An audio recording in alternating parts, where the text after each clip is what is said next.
If you need new tires for your car or truck and are looking to save money, you might consider buying retreaded or remolded tires.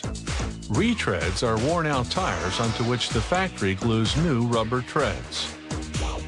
Remolds, on the other hand, are actually rebuilt.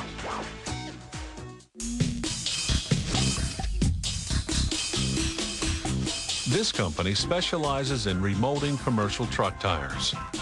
The worn-out tire is called a casing. This is a cross-section. That steel reinforcement rod, called the bead, won't be replaced.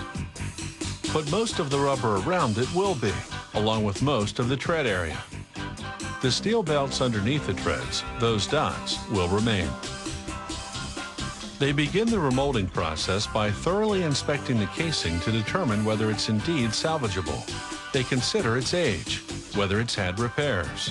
They examine the steel components to make sure they haven't rusted. If the casing passes inspection, it moves on to the buffing machine. There, sharp blades spinning at high speed shear off most of the worn-out rubber tread. Buffing prepares the surface so that the new rubber will adhere well and stand up to road friction. Buffing takes about 6 minutes per tire. It leaves just over a 1/16 of an inch of tread on the casing. Now they use a tool called a skiver to shave off any imperfections.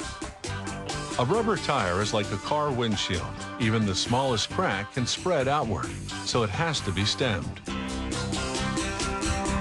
After excising problem spots, they smooth them with a grinding stone. Then, they repeat the buffing, skiving, grinding procedure on the sides of the casing.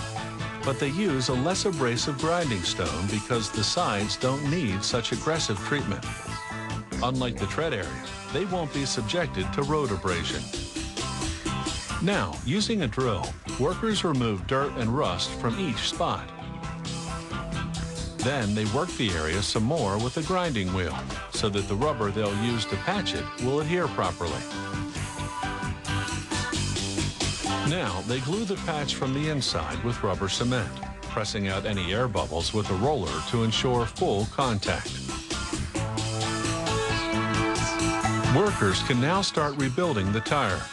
They feed a rubber strip into a machine called an extruder. First, it heats up the strip, making it malleable. Then it wraps it onto the casing, building up anywhere from 2 to 4 layers, depending on how thick the customer wants the tire to be.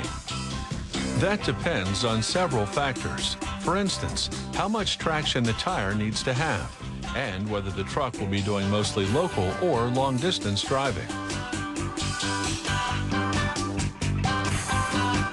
Now they apply a wider rubber strip to the sides, building up 1 to 3 layers. The choice again depending on the customer's thickness needs. Using a perforating roller, they release the trapped air. This enables the layers to adhere well. Now they sprinkle the tire with rubber powder, residue from the buffing. This will prevent the tire from sticking to the mold. The mold consists of sections which allows it to open wide enough to receive the tire. The backward lettering inside will imprint the remolding company's brand name on the tire.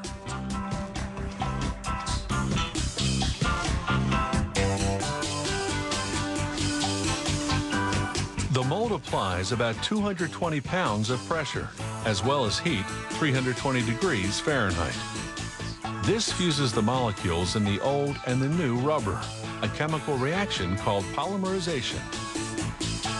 Once the mold closes to begin this process, a tube inflates with air and fills the void. This provides counterpressure so that the tire doesn't get crushed.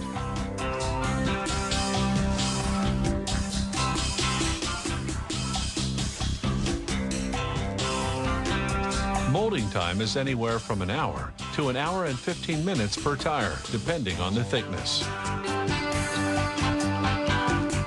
After extracting the tire, workers remove the seams of excess rubber with the special cone. This remolded tire is now ready to hit the road at considerable cost savings. Depending on the size and type, a remold is 30 to 60% cheaper than a new tire.